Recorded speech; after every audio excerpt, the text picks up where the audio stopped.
جب آپ کے پاس طاقت اور اقتدار ہوتی ہے نا، اور اس کے نشے میں انسان اندھا ہوا تو بھول جاتا ہے کہ اس کو مطالعہ کرنا چاہیے تاریخ کا، وہ خود اپنا کردار ڈھونڈ لے گا اور اس کو خوف آئے گا کہ اوئے یہ میں کیا کر رہا ہوں، یہ میں کس طرف چل پڑا ہوں۔ رسول اللہ صلی اللہ علیہ وآلہ وسلم نے واضح طور پر ارشاد فرمایا، واضح، نبی صادق کی سچی زبان سے نکلے الفاظ کہ اے عمار، تجھے ایک طاغی گروہ جو ہے نا وہ شہید کرے گا، طاغی گروہ۔ اور بدبخت وہ جو طاغی تھے جنہوں نے شہید کر دیا ہمارے یاسر کو۔ مجھے سمجھ نہیں آتی، آپ کہیں گے کہ ان کی تو آنکھیں کھل جانی چاہیے تھی کہ یہ ہمارے یاسر ہے، اور یہ رسول اللہ کا فرمان ہے جس کا ہم کلمہ پڑھتے ہیں، اشہدو ان لا الہ الا اللہ واشہدو ان محمدا عبدہ ورسولہ، اور یہ ہم بدبخت ہیں۔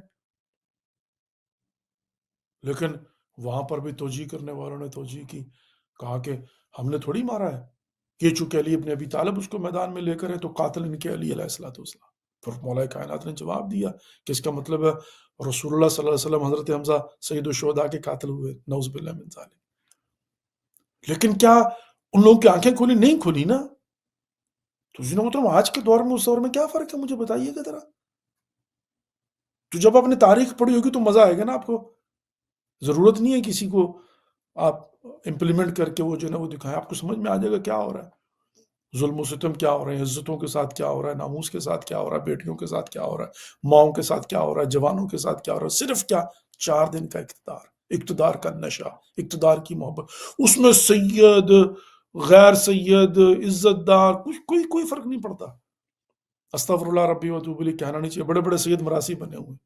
اب میراسی قوم کی بات نہیں کر رہا ہوں، وہ کردار کی بات کر رہا ہوں جو میراسیوں کے متعلق جو ہے جس سے وہ معروف ہے۔ جیسے نائی کوئی ہونا بری بات تھوڑی ہے، ایک پیشہ ہے نا، یا جسی طرح سے قصائی، وہ گوشت والے جناب کاٹنے والے، تو اسی طرح سے میراسی جو ہے سید مراسی بنے ہوئے ہیں آج کے زمانے میں۔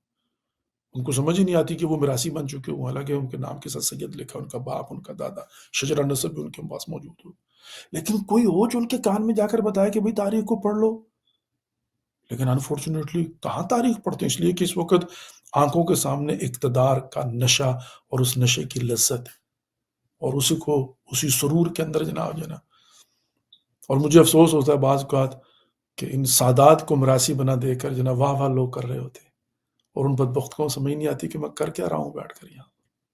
لیکن عزیزاً محترم، تاریخ کا مطالعہ کرنا بڑا ضروری ہے۔